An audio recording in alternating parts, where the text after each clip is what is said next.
கொஞ்சம் உளறி கொட்டவா, கொஞ்சம் நெஞ்சை கிளறி காட்டவா,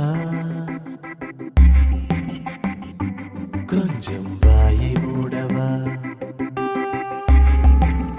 கொஞ்சம் உன்னுள் சென்று தேடவா, கொஞ்சம் வழியை கேட்டே